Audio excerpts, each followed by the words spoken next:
Arjun, hi, good to have you with us. How have you been? Hey Ashu, thanks for having me. Arjun, I've been particularly excited about this conversation, right? And I think more importantly, because one, you've been a very successful D2C entrepreneur, right? Which is a fairly new trend in India. That makes this conversation very interesting, right? And I think we'll through the course of the conversation, we'll cover some very specific functional aspects, right, of building a D2C brand in India. But I think more importantly, you've been an angel investor, and now you are with Verlist, right? As part of the core team that they have, right? And you're going to be investing in the D2C emerging opportunities that sort of come out, right? So I think it's a very, uh, you know, this concoction makes it a very, like I said, interesting conversation, right? And I think I'll try and do justice to the session, right, by trying to cover as many aspects as possible. Uh, but yeah, I mean, I think looking forward to this conversation. No, thank you, Ashu. And look, I think whether it's my journey as a founder or as an angel or now as an investor professionally as well, I think the one thing that remains sort of core to everything I do is my love, excitement, and passion towards the consumer ecosystem in India. I think Right. that's something I've seen mature over the last 8 years, right? So my first job out of college was as an investor, private equity investor in the consumer ecosystem. Then I was a founder for 4.5 years, then active angel and also a professional investor now in the ecosystem. So I think for me, the one thing that's remained common since I graduated from college was that I'm part of this ecosystem and I absolutely love it. Phenomenal. Arjun, I mean, how can we start this conversation? I mean, you've given me a quick rundown of your path that you've taken, right, in terms of building Dr. Vaidya, and of course then as an angel investor, and then now with the list, right? Arjun, tell me a little more about. I would love to start this conversation with Dr. Vaidya, right? I mean, it's been a phenomenal brand, right? I think you built a great traction. It's a brand which took up. It was like I said, right? I mean, it was one brand which made people look at with what happened, right? From the growth to the exit, right? I think it just brought in a certain seriousness around the possibility of D2C, right? Would love to understand a little more about the journey. Yeah, so I think the journey goes way back, right? I think it starts with my family legacy and history, and then my personal experiences with my grandfather and sort of growing up as well. So look, Vedya, my last name means Ayurvedic doctor. Right. I've said this story in multiple places, but I feel like it's necessary to repeat it. And my Right. family comes from a legacy of 150 years of Ayurveda, right? So my grandfather, great grandfather, and generations before were all Ayurvedic doctors. Right. As a family, we own more than 100 proprietary formulations passed down from Wow. generation to generation. Right. But the legacy of our business was not a business. A lot of people think I inherited a family business and grew it. The legacy of Dr. Vedas is not a business. The legacy of Dr. Vedas was one clinic. My Right. great grandfather started this clinic in Masjid Bandar in Bombay. My Dada graduated from med school, joined him, eventually took it over. That was the legacy of Dr. Vedas. Right. My Dada was one of India's most successful Ayurvedic doctors. He saw like 350 patients a day. He Right. had 12,000 patients a month walking into the clinic, or sorry, writing into the clinic via post, right? And Right. you appreciate that post was the e-commerce of the 70s, Right. 80s, and 90s. But he was a man of service, right? He didn't Mhm. care for sales, distribution, Right. marketing, or strategy. He cared for his patients. And so Right. consultation was always free at Dr. Vaidya's. Right. Uh, you were only charged for the medicine that you bought, and even the medicine itself was pretty price competitive Right. and reasonably priced. But my father graduated from college in the late 80s and he wanted to build a brand out of it, right? He was not a Right. doctor, he was a marketing guy. And Right. we tried to work together for a year. And basically, doctors and businessmen don't see eye to eye, right? And so Right. eventually, my dad went his own way and started what is actually my family business in the jewelry and watch space. It's a company Right. called Rose Group of Companies. Hmm. So that's really the background into my grandfather. Look, I grew up with asthma, right? So I was Right. born in age two. I suffered from juvenile bronchitis. I grew Right. up with pumps, nebulizers, inhalers, steroids. I was not allowed to play cricket, right? I Right. went like most kids to the cricket field, and by age 7, I went at 5.5, and by age 7, my dada moved me off the cricket field because there was too much dust. Right. And so I was the only kid playing golf and squash. uh, Right. I was uh, I was not allowed to have like Coca-Cola, Limca, Fanta. Like today's Oh. kids don't have it. But Right. when I was growing up, we used to like have Lays and Right. Ruffles and Yeah. Uncle Chips Absolutely. and Limca, Fanta and Coca-Cola, and all the kids would be dipping the Lays into the Coca-Cola and eating it. And Right. I was not allowed to have the drinks, right? Because Right. they were bad for my throat. They would jack my throat, I have breathing issues, etc. So I was the only kid who never had ice cream. I was the Right. only kid who never had these aerated drinks. I'm happy I never had it because I don't have a taste for these drinks Right. now. I don't have them at all. But I think all of this, right? It just made me feel like asthma was preventing me from having a normal childhood, right? And 40 years of treatment later, my dada cured me of asthma, and I became the captain of my school cricket team when I was like Wow. 16 years old, right? And so it was like, while it was not a big deal, it was not a good team. There were not that many people in. I was not the best player. I was the most regular to practice, but still, because of that, I was made captain. Right? For me, it felt like a big thing in my. And so I think Ayurveda had allowed me to get past a lot of these things which I considered problems. And it meant more to me than just a family legacy. I spent a lot of time with my grandfather growing up. I transcribed our family formulations from the scriptures to Excel sheets. Interesting. So I had a good sort of run there. And then I went to college when I was 17 and a half. I went to Brown University in the US. I went to study biochemistry or biotechnology and take on my family's Ayurveda legacy. I ended up going to a liberal arts college. I didn't study biotechnology. I studied economics and politics. And my dada stopped paying for my education. He paid for the first year and then said, "You're not studying this, I'm not paying," types. But I think my experience in the US really sort of got me thinking about what I eventually did, right? So I saw the move towards natural organic products. I saw Whole Foods. I saw yoga being repackaged, right? Yoga pants, yoga gyms, yoga apparel, Lululemon. All of these things made a multi-billion-dollar industry in the US. And I'm like super patriotic, right? I wear this band of India on my hand at all times. And so I thought this doesn't make sense. Like, they've taken what was ours, repackaged and rebranded. And it's a multi-billion-dollar industry. And hey, Indians have nothing to do with it, right? That's the problem. Interesting. I came back to India with that thought at the back of my mind that we can't let this happen with Ayurveda. That's the background or the backstory to sort of eventually what happened with Dr. Very interesting. Arjun, tell me a little more about it, right? I mean, so it was something which was done for a social cause, right? I mean, I think with what you're saying is essentially that your grandfather was evangelizing, more and more Ayurveda, right? And possibly he was trying to sort of cater to people who couldn't necessarily afford modern, medicine, right? Who had a belief, right, on Ayurveda, right? From that to institutionalizing an initiative, right, to the brand that it became, right? Tell me a little more about that, right? Because there's a huge mindset shift, right? There was a mindset which was to cater to Indians, right, to the community at large, right? From that to building a business, right? And of course, when you talk business, there are certain nuances that you have to prioritize in a very different way, right? Tell me a little more about that, right? Tell me the process of institutionalizing this, right? And that mindset shift, right, from what it was to till you exit, right? What went in to creating that? Yeah, look. I think the next part of the journey was moving back to India, and I came back to India in 2013. I got a job at a private equity fund called L Capital now, called L Capital, one of the largest private equity funds in the world in consumer. And my experiences there actually taught me three things, right? I grew up in India, which was obsessed with imported products. I was gifted a Japanese electronic sharpener for my 11th birthday from a store that only sold imported products. Right? We had these stores growing up. Custom notified shops. Exactly. And it was because at that time, if it was imported, it was considered good. And if it was Indian, it was considered substandard. Right? That had fundamentally changed. Indians were happy to consume quintessentially Indian brands, happy to sort of proud of our heritage, proud of our legacy.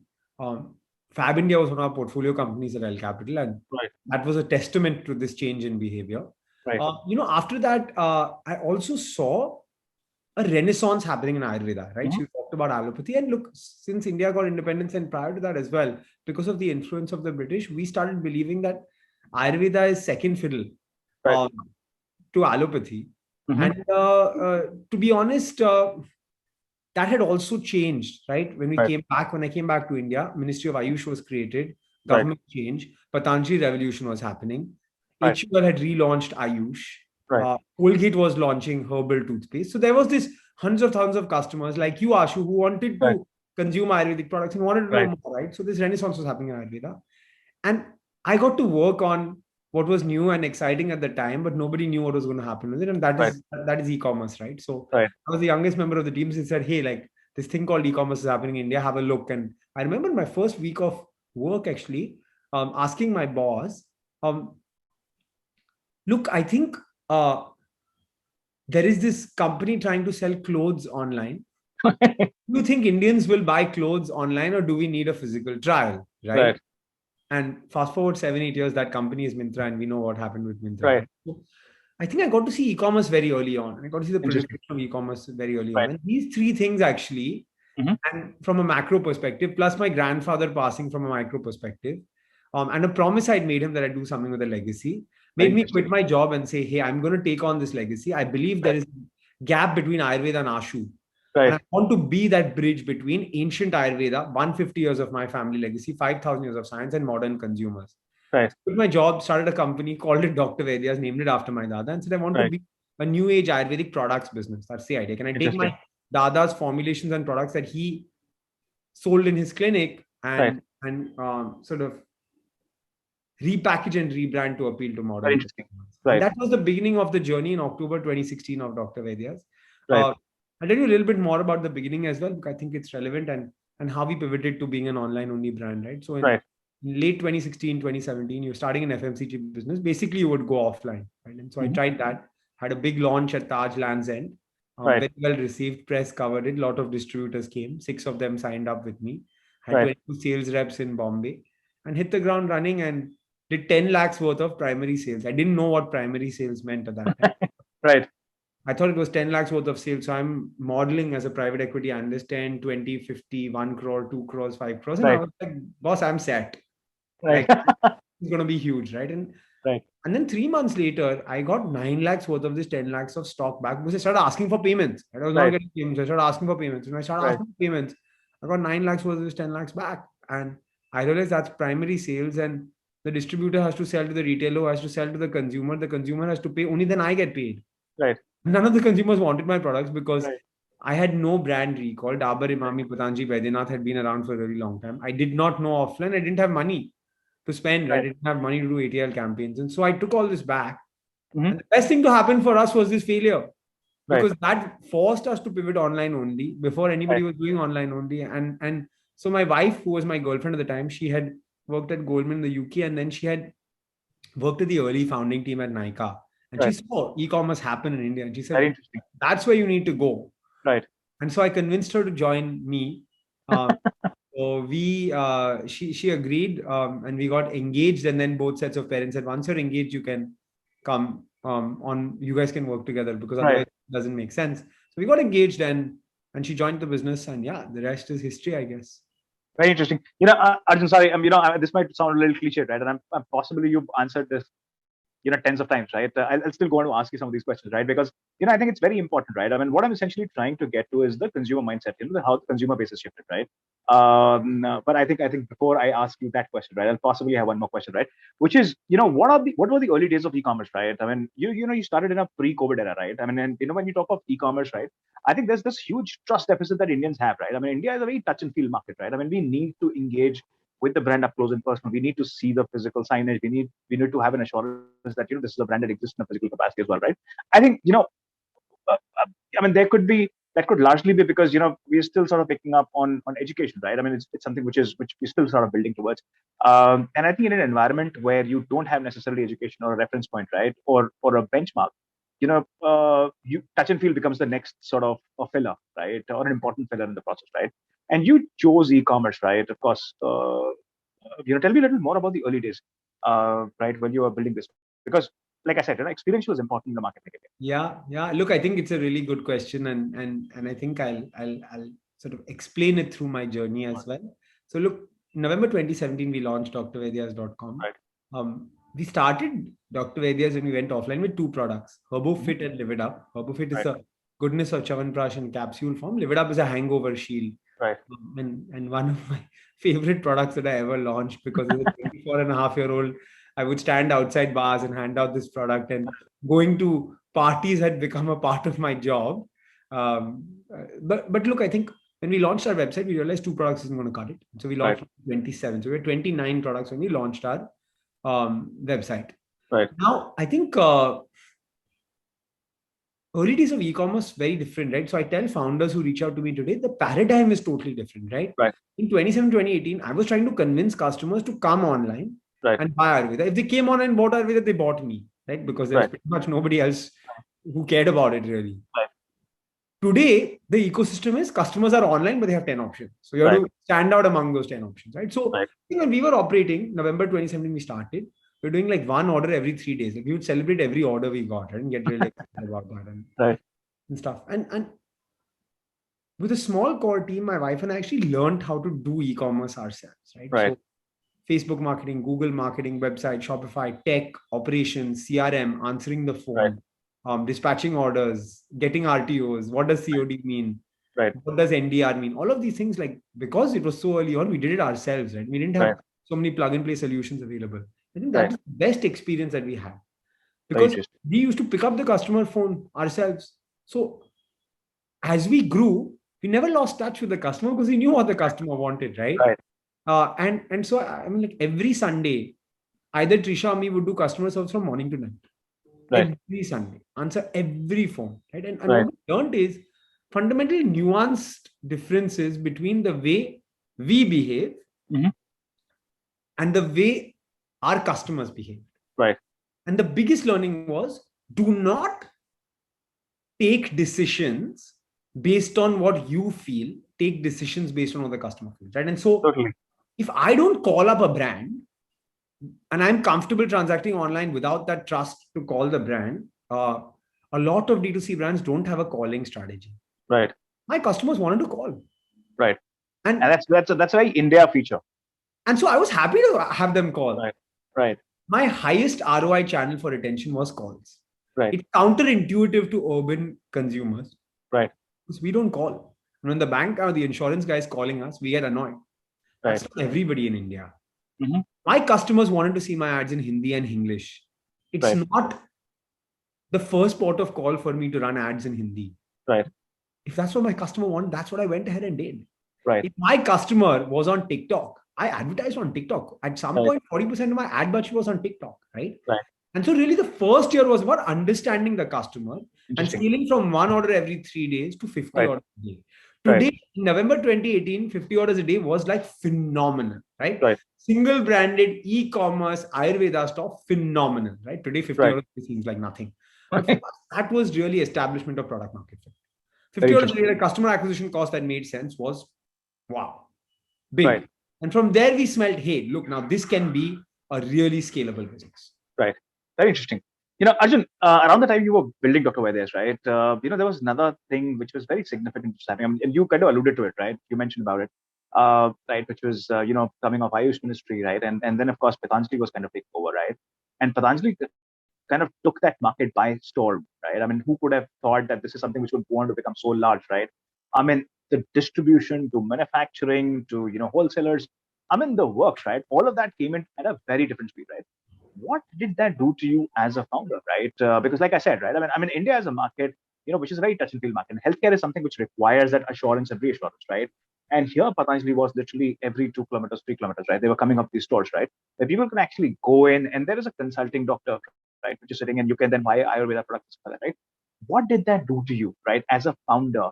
Uh, and that's a difficult situation, right? When you are up against something where the affinity is of a very different nature. It's almost cult-like following, right? What do you do in an environment like that, right? I'm just trying to sort of cut into understanding, what went through, right, while you were building this up, because in a founder's journey, there are a lot of these events that happen, right, which are not necessarily in your control, right, and they can throw you off balance completely, right? They can build a very different kind of a pressure on you and the way you're thinking, right? And a lot tend to crumble under a situation like that, right? So I mean, that's essentially why I'm asking this question, right? I want to understand what happens when you have an opponent which is so large, which has grown so quickly, right?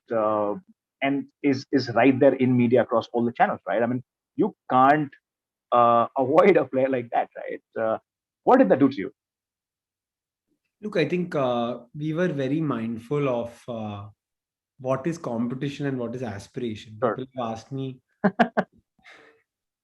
do you consider Patanjali, Imami, Dabur, Himalaya as your competition? No, I never did, right? Because they were miles ahead. I think for us, it was just about playing our game, which was new age Ayurvedic products for modern consumers, digital only. And I think that allowed us to become market leaders in that space. Like on digital, Dr. Vaidya's reigns, right? Offline, I'm not fighting them. I'm not playing against them. But in digital, I will win. And Right. I won, right? There is no Ayurvedic website in the country which has done 5,000 orders a day. It's impossible. Right. And so we just did what we were good at, and we Right. continue to do that. And look, there's a lot happening in the Ayurveda ecosystem, a lot to learn from. Like Himalayas brand, I have a lot of respect for what they've created in terms of a quality product, global Right. presence, etc. All of that. But you do what you have to do. You don't worry about what the rest are doing. And I never thought they were competition. I think they were far ahead on an offline. So online space, we were able to sort of make a dent. But I think that's the way I looked at it. Very interesting. Arjun, if you were to look at your consumer base, right? I mean, how would you do that, right? I mean, and I think this is more a founder specific question, right? On a lot of occasions, like I'd asked in an earlier question, right? What happens is you tend to overestimate your competition, right, and underestimate your capabilities, your team, your ability to act and react to a certain situation and a condition, right? Uh, how do you prioritize in a situation like this? I mean, and you put it very simply, saying that, listen, I knew my game, right? I mean, I was focused on digital. Digital is what I was going after, right?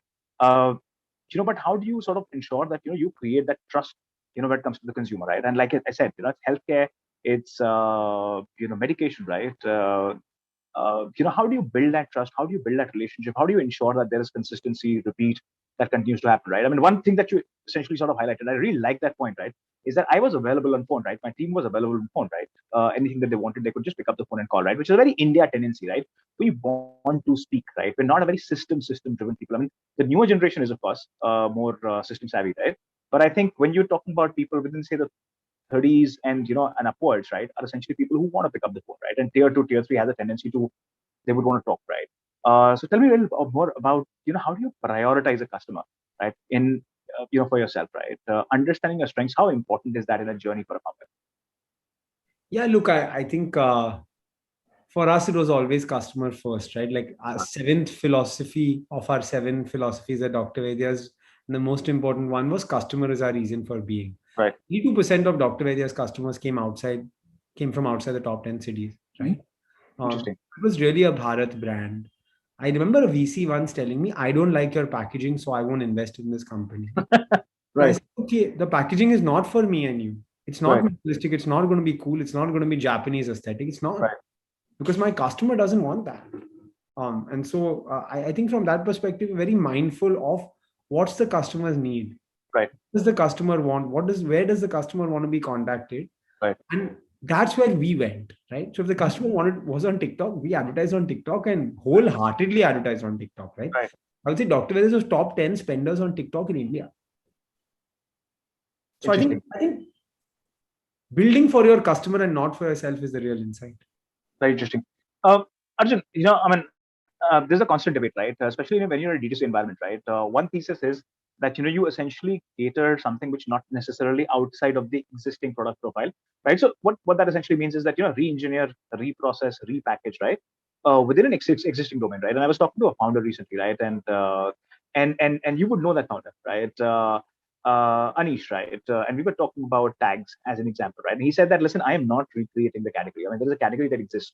Creating a category is an expensive process, right? I mean, you have to go experiential, you have to burn a lot more money, right, to essentially convince the customer that hey, this is something which is good, right? I mean, what's been your product thesis, right? You highlighted that when you went out here, you went out with two simple, few kind of products, right? But what's been the larger product philosophy? I mean, today you're in a very different position, right? You're in a different seat, right? So, I mean, I want you to answer this in the context of, as a founder, when there are certain calls that you took at Dr. Vaidya's, and then today when you look at certain companies, right?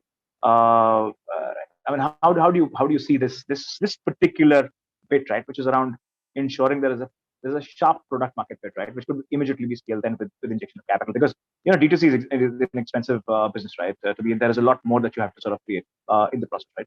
Tell me a little more about that.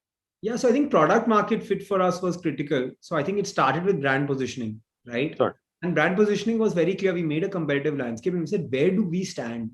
Right. Do we stand in some white space? Mm-hmm. And we were like, okay, we are not going to be premium. We're not going to be the cheapest brand in the market. We're a mass premium. We'll be affordable. Right. Every product pricing is in market. Right. It has to be sort of economically feasible from a gross margin perspective, but we'll always be in market. So the market is between 100 to 150. We'll be between 100 to 150, right? Whether will we be at 100, 150 or 125? That's the question we have to ask. But we definitely won't be above 150 and we definitely won't be below 100. Right? Because above 150 is too expensive and below 100 is not economically feasible. So I think we were always a mass premium brand Right. We never made you believe that we were too expensive for you. We stood on 3 core philosophies: Right. New Age Ayurveda, 150 years of legacy, and Right. proudly Indian. Right? That Right. were the 3 qualities of Dr. Vaidya's. We were always available. Right? Right. Whether you reach out to us through Facebook, Instagram, Google, email, text message, WhatsApp, phone call, we will answer your question there. So we will not, if Right. you send us a Facebook DM, we will Mhm. not reply to you saying, call me on this number. No, we'll reply to you on Facebook, right? Right. We took our doctor Instagram live to answer Right. customer questions live. I mean, no Ayurveda brand has ever done that, Interesting. or at least had done that before we did it. Right. I think product market fit was establish the right positioning, Right. engage with the customer, and make them believe and trust you, because ingestion products need a lot more trust than anything else, right? Right. So whether it's food or medicine, you need a lot more trust. Right. When I look at myself as an investor now, and I'm glad you brought up Tags, because I'm an investor in that company, and I really like what Anish is doing with that brand as well. I think I look at 3 things when I look at investing in a company, both from a personal and from a World Invest perspective as well. And they're maybe super general, maybe super theoretical, but to be honest, that's what I do. Right. The first is founder. It's critical, right? On who the founder is and what they do, because look, it's a rough journey. Sure. Right? It's a roller coaster ride, and I like the way you put it. yeah, it takes a lot out of you. Like, there's a Right. reason I've not started my next company yet. I think I need a little bit of a break. Right. So you need to find that grit, tenacity, and that ability to execute at operationally at exceptional level from a founder. That's the first thing. The second thing is, I am a high TAM investor, right? Right. So I'm a gluten-free, sugar-free consumer. Mhm. I may not invest in a gluten-free, sugar-free brand. Right. Just because I think the market size or addressable market is not as high. So I operate in a Right. very large market, which is Ayurveda, Mhm. right? Right. And premium Ayurveda. So I think I'm a high TAM investor Right. in general, or at least a reasonable TAM. Right? You have to see Right. the addressable market growing. So I would not invest in a South Bombay, South Delhi only product. It has to go further than that. Right. And Right. there are a lot of products that I use which are like that, but I don't see as much scale available in those Sure. kinds of products. Right? And by the way, my family business is a luxury jewelry and watch business, so I hope they're Right. not offended by what I'm saying. Right. And the last thing is, right, I think exponential growth is possible in the digital ecosystem. Right. And so you have to see strong growth velocity. Right. So even if a brand is small or early stage, it has to be growing at that clip or be able to grow at that clip, right? Because Right. you can 100x in 3 years. You can Right. 50x in 3 years. You can also 2x in 3 years. Right. The guy who 20x is 50x is the guy you want to back. Very interesting. And I think, I would love to, I mean, this is a question I can go on and there are so many offshoots of it that I can, I would love to cover with you, right? But I'm going to save all of that for our next discussion, Arjun, right? Arjun, I'm going to come to COVID, right? And like, COVID has been a very unreal event, right? I mean, and this is a question that I have pretty much across all of my conversations that I'm having with people, right? This has been a very, very eventful year, right? It has had its many, many negatives, right? And I think it's touched each one of us in a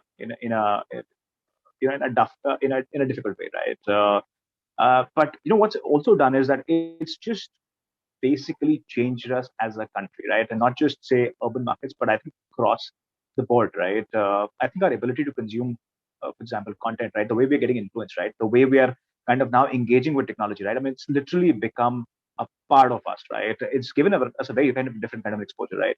The consumer today is far more mature. The consumer today is far more exposed, right? Inhibition has kind of gone away, right?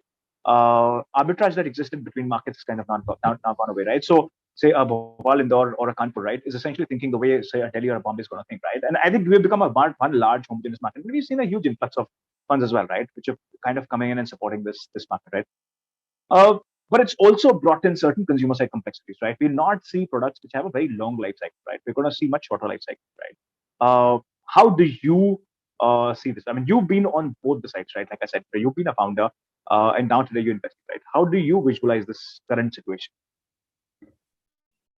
I think a lot of different parts to your question, and so I'm going to take them one by one, right? Right. Look, I'm going to leave out the difficult side of COVID, right? Because all of us know that, all of us have experienced it. We've had friends, family, maybe ourselves affected negatively, and it's been a really rough time, right? So leaving out the difficult side, because all of us have seen that, know that, etc. Let's try to find the silver lining, right? Right. And the silver lining, according to me, is the following. Mm-hmm. We learn grit and resilience. Right. As a people, in general, right? Right. As a country, as a human race, we've learned grit and resilience and fighting Right. through things you never thought you'd fight through, right? Absolutely. I think that's great because that's the most important skill of any entrepreneur. So Right. basically, everybody has gained this entrepreneurial skill in the world, right? That's number one. Right. Number two is, look, consumption has fundamentally changed, right? Ashu, we would never be doing this conversation over a Zoom call. Right. Doing this conversation in person, right? Right. And we would coordinate schedules and probably meet in a different city at a different place and record this. But today we're doing it over a Zoom call, and that's how it is, right? That's how life has changed. But like, because we're doing it over Zoom call, we can actually do it at our convenience at the time that we want to do it. We don't have to travel 2 hours to meet each other, 3 hours, 5 hours to meet each other. Right. I mean, I had a really big wedding. My brother's having had a 50% engagement, right? So things are fundamentally changed. With that, consumption has also changed. I have to give the example of my parents. My parents are parents of e-commerce entrepreneurs. Had never placed an order online until April 2020. In April 2020, my dad placed his first order on Amazon. He's done more than 25 orders on Amazon since. Right. He now goes on his Instagram feed, clicks on a D2C brand, buys the quinoa pasta, does the payment online, and then is calling the customer service of that company saying, "You are in Bombay, I am in Bombay, it's taking you 3 days, where is my pasta?" Right. And the chat shouldn't be so long. Right. It's changed. My mom had not set up online banking till COVID. And then obviously in the early days of COVID, milk, bread, eggs, you paid through Google Pay and Paytm. Right. UPI, yeah. So she had to have that set up. Today she asks the vendor why they don't have Google Pay set up. How is it possible that they don't have Google Pay set up, and why are they asking for cash? So that fundamental change in behavior has happened.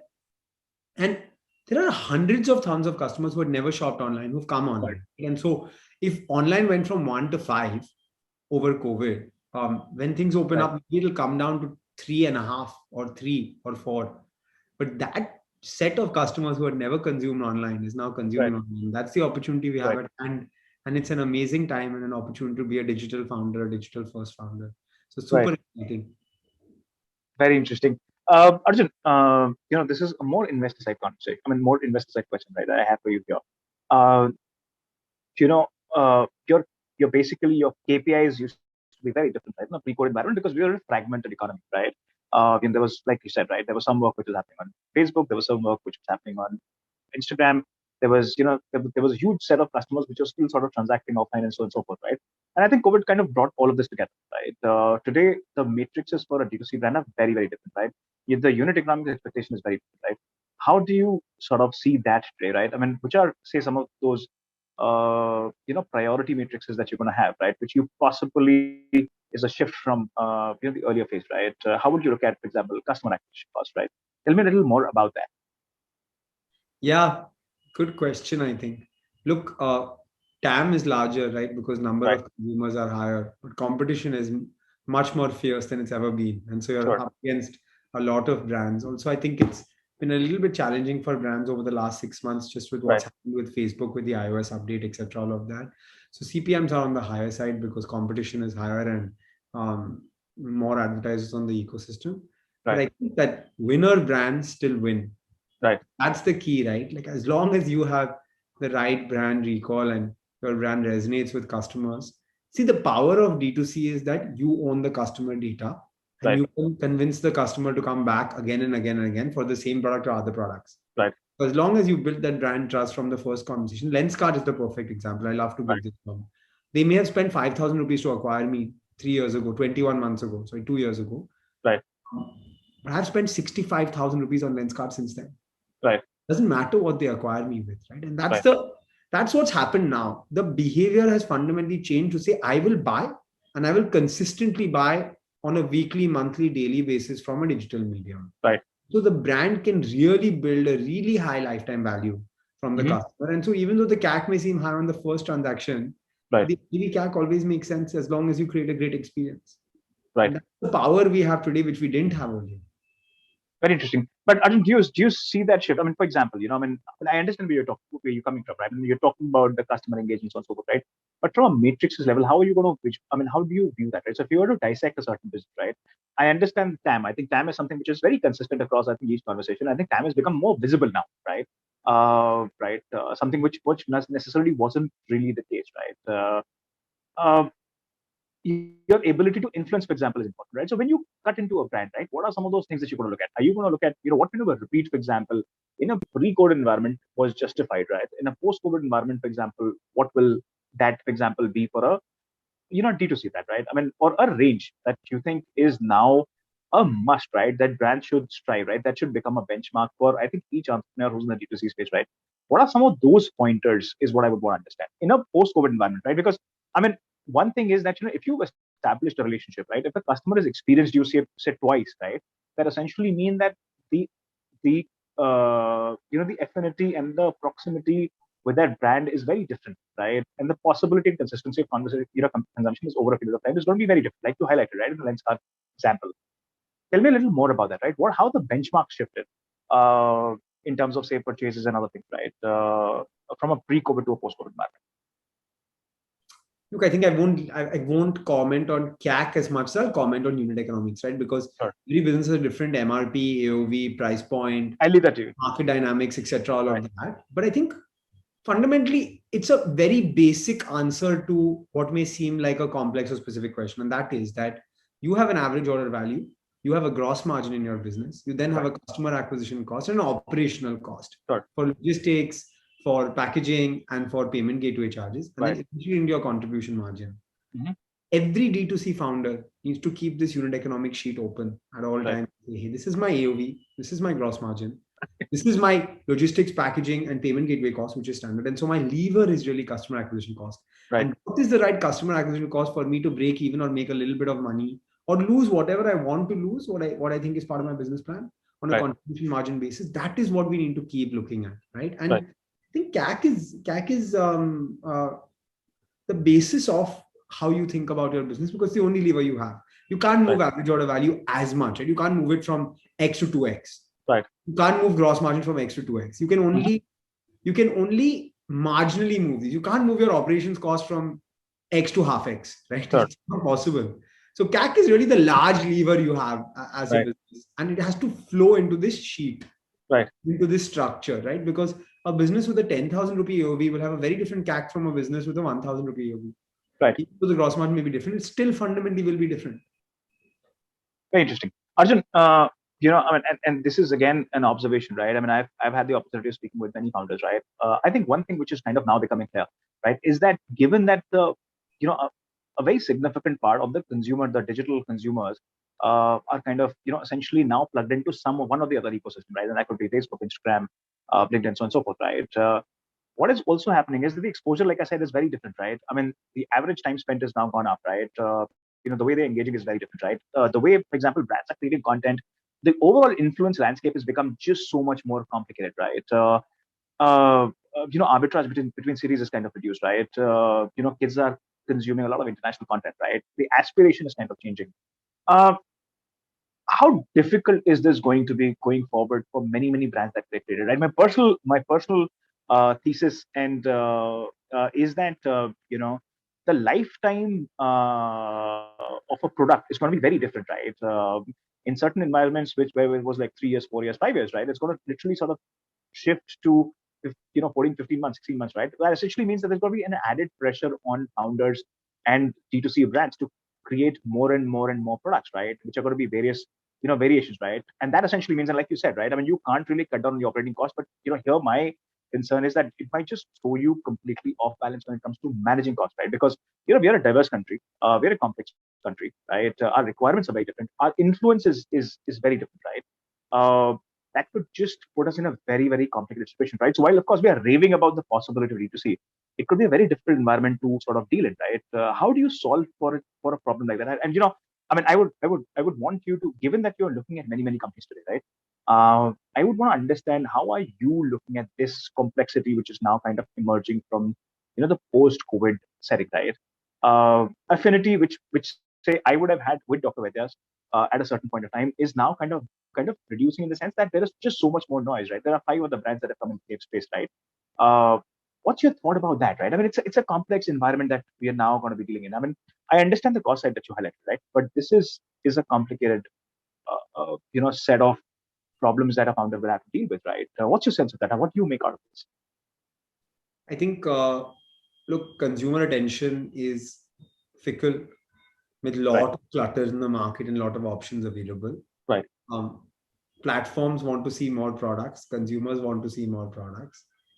And honestly, as a founder, you are faced with that conundrum. Should I keep launching new stuff or should I keep further Right. with the existing products? There's no right answer, right? Right. It's great to have great sales depth per SKU. And I think businesses that have that, that's great. Right. But you still need to keep showing something new to the consumers to bring them back. Right. It's a fine line, right? You can't launch 10 products a week and forget about your 10 products that you launched Right. last week. But you need to be tactical about your product launches. So our Right. example was when COVID hit, we launched 7 immunity and hygiene products. We launched 2 immunity boosters. We launched ashwagandha capsules, giloy capsules, fruit and veggie wash, 2 types of kadha, and hand sanitizer, right? Relevant product launches for that time, even though it's aggressive to launch 7, 8 products, it was what was required at the time. So I think you have to sort of tread that fine line between, hey, I have to keep my brand fresh in the consumer's mind, but still not lose my hero products or core focus area. Right. Interesting. There's no right answer to this one. But as an investor, when Arjun looks at it, right, how do you see that? I think it's nice to have sales depth per SKU. Right. But you can't just say, hey, I've launched these 5 products now. That's it for the rest of my life, because consumers want to see more. So balance. Interesting. I mean, there are just so many questions that I have around that, right? Like I said, I think each point has just so many important subjects, right? But I think I'm gonna restrict myself by not really sort of diving into it, not for the first conversation, right? And we possibly cover a lot of this in our forthcoming conversations, Arjun. Arjun, one thing that I'm kind of seeing, right, is founders have become extremely mature, right? I am personally loving that, right? Across our conversations, across offline conversations that I'm having with founders, it's phenomenal, right? I mean, I think I've been in this ecosystem from 2012 onwards, right? From that to today, what we're seeing, right, across many businesses, many verticals and spaces, right? But D2C again, the kind of maturity that you're coming across is just so much more amazing, right? These guys are well read. They are thinking about the product. They're using the product. They're solving for a very clear problem. It might not necessarily be a very large TAM, right? One thing which is extremely consistent, right, across a large part of conversations is that they're spending a lot of time doing research around the products, right, around the requirements. The awareness levels are very high. They're communicating at a very different level, right? How excited are you to sort of see that, right? I mean, when you started out, I'm sure those were very early times, right? And how do you look at that situation? I think it's also a great question to sort of close end this discussion, because I think it just shows the amazing growth and action in this ecosystem. When I started, I can tell you I wasn't as mature as the founders that I speak to today. Right. And my business taught me that. But today, these guys are coming with that maturity. They know what TAM means. They know what CAC means. They know what contribution means. Right. They know what channels to be used. They know what numbers Dr. Vedis is doing, where Dr. Vedis is successful and where it wasn't, etc. So I think it's amazing. And I think it happens with the maturity of the ecosystem, right? You see other people do it. You see people do well. You see people do not so well. You see where they've gone right and where they've gone wrong. Right. And that just allows for a really exciting time for founders, for investors, and for consumers, because you'll get the best quality products. Right. You'll get the right brands, and founders will get the right support. And with the liquidity that's available in the D2C ecosystem, it's not just because people are thinking it's exciting. It's because there are people who've done some exceptional work that's bringing more investors to the fore. And that's the best thing for me as a sort of enabler, as someone who's been part of this ecosystem for so long, that it's totally changed from when I started in 2016. And that's an amazing development. Arjun, we're towards the end of the conversation, right? Last 2 questions. There's a new trend which is coming in, right? Which is house of brands, right? We're seeing Mensa, we're seeing, Global Beast, right? You ask this question. I mean, I had to, right? Because I think it's just, an extremely, I think it's a very critical play which is now coming together, right? I think there's going to be, like you said, Arjun, right? I mean, for a founder who's solving or who's addressing a very small problem, right? Which might not lead into a very large TAM, right? There's always a question around, funding, possibility of funding, and I think the founder, unfortunately, men, women, both, right, were essentially just kind of stuck in a very complex environment, saying that, listen, how do we solve for this, right? And they would land up not solving with the product, but just making up a lot of data, right? And just, you know, wanting to change the basic construct of the product, right? Which is not necessarily right, right? But now with these players coming in, right, they will have the appetite to go on and invest in very niche products, right? And that just sort of changes the game in a very different way, right? What are your thoughts about it? I mean, I am personally excited about this, right? I would love to see many such Yeah, I'm in-house super excited, right? Like some people are like, oh no, they're buying brands and all of that. They're not giving founders what they deserve. That I'm like very excited about it. I think it's an amazing time to be a founder. I think you have multiple outcomes and options available now. I think there are 7 teams already doing this in India, which is great. Is the market that large? Jury's out. I don't have the answer, but it's just outstanding for Right. founders with the options available. And um, even founders who are doing okay, like who aren't doing crores and crores a month of sales, are now getting the respect they deserve. And that's the best part about this ecosystem. So now as a founder, you have a VC, you have a strategic, and you have a Thrasio equivalent as your 3 options. And that's Right. outstanding. Outstanding. Arjun, I mean, I come from a school of thought where I believe that, a founder should have at least 3, 4 products. They should have 3, 4 entrepreneurial journeys, right? And I think Quick Exit essentially enables that, right? So personally, I think I kind of agree with what you're saying, and I think this is what, these possibilities excite me about. Uh, Arjun, you've been an angel investor, right? You've invested in some incredible companies, right? With Very Investor, that's a new hand that you kind of now, that's a new play that you've now kind of taken over, right? Tell me a little more about that, right? What is it that I'm gonna see from that side of Arjun Vaidya, right? The investing side of Arjun Vaidya, right? What are some of the sectors that you're excited about, right? What are some of the sectors that you're looking at, right? What are some of the opportunities that you think are going to play out beautifully, right? Given the kind of ecosystem now that we are, uh, tell me a little more about that. Look, Ashu, I think Arjun Vaidya is still a very new investor in the ecosystem and a lot to learn for me. Right. It's not been so long that I've been doing this professionally now. I'll tell you what I'm excited about, right? I'm excited about consumer brands. I'm excited about e-commerce platforms. I'm excited about consumer internet. Right. And I'm very excited also about enablers to e-commerce, Right. right? The logistics, the supply chain, the CRM, the enablement ecosystem Right. on the marketing side. I think that's really exciting. Volinvest Ventures will be a Series A fund that will sort of operate in the range of $1 to $10 million, but most Right. likely do Series A investments of $3 to $5 million.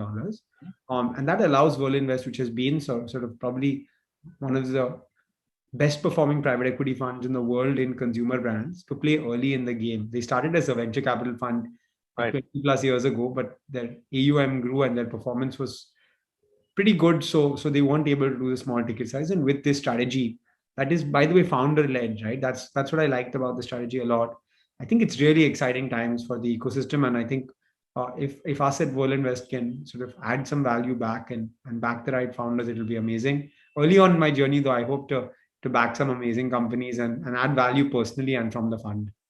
Interesting. Arjun, this is a question which is not part of my list, right, of questions that I had for you, right? But I mean, given we're talking about investing, right? I think one problem that we've seen in D2C is not necessarily very high valuation, right? What we typically see in the tech ecosystem, right? I have had an opportunity of talking to founders where we've seen 100x valuation, right, which is kind of surprising, right? Uh, do you think that that's in for a change, right? Do you think we're going to see better valuations, right, going forward? Market is hot Now right that now. Valuations are a little bit inflated already. So I think the valuations are not running low in D2C right now. But look, I think they're still as overwhelming as in the tech ecosystem. not as overwhelming as tech for sure, right? Because look, a D2C or a consumer brand P&L looks like a FMCG P&L. So there are sales, there is gross margin, there is maybe not EBITDA, but there's contribution margin. Right. So there has to be some rationality that goes with it. But yes, I think given the excitement towards the ecosystem, the amount of good brands, the amount of good work being done, market is hot right now. Right. We'll see how long it stays hot. But look, there are enough good founders to back and enough good work being done in the ecosystem. Super. Arjun, my last question, right? I mean, something that I kind of mentioned right at the start, right? I mean, I was looking forward to this conversation, and I think it's been an absolutely phenomenal conversation in many, many ways, right? you haven't, you chose to not give me some very clear answers, but I think I'm, like I said, we possibly try and cover them across our upcoming conversation, right? Arjun, one word, one piece of advice that I think you think is very important for each founder to understand, imbibe, right, in their workplaces, in their workday, right? And coming from you is very relevant, right? Because you won, you've played on both the sides, right? Uh, what will that be, right? That I'll you give would you want three pieces of advice, right? The first one is grit and resilience is the most important characteristic of any founder. You got to face failure and be able to fight it every single right, day. As big as you grow, you still face failure. right, The second one is you can't do it alone. Younger founders like me, when I started, thought you can do everything on your own. You can't do everything on your own. You need a team. right, And the third one is uh, a startup is not a part-time gig. It's not a side hustle. A lifestyle business or a hobby is a side hustle. If you're in, you got to be 100% in. Like too many people tell me, I'm doing this with my job, and when it becomes big, then I'll do it full time. right. Controversial view, but that's not going to create a really highly scalable startup. So that's my advice. Interesting. Arjun, I thoroughly enjoyed this conversation. Thank you so much for taking the time out. I am already looking forward to our, next few So conversations, right? we have to Kind dig of, deeper. absolutely, and where we dissect through some very, very important aspects of building a D2C brand in a market like India. And it's not a simple market. It's a fairly complicated market, right? Those wider spaces could seem very, very visible, right, when you're looking at a distance. But I think when you start to sort of operate in a proximity, you realize that within those wider spaces are very different set of priorities, right? And like I said, right, I mean, we are a fairly complex market. We operate at many layers, right? We could, at a distance, we could look at like a very large market. And I was talking to an investor friend, right? He said that this is the last billion equity market, right, which is out there for grabs, right? And that's the money is coming in. But we are a fairly complex market, and I think other conversations that we have, Arjun, we'll try and sort of cut through some of those important aspects. Listen, thank you so much for taking the time out. I loved every bit of this conversation, Arjun. Look forward to having you soon. It's been a pleasure. Thanks, Arjun. See you.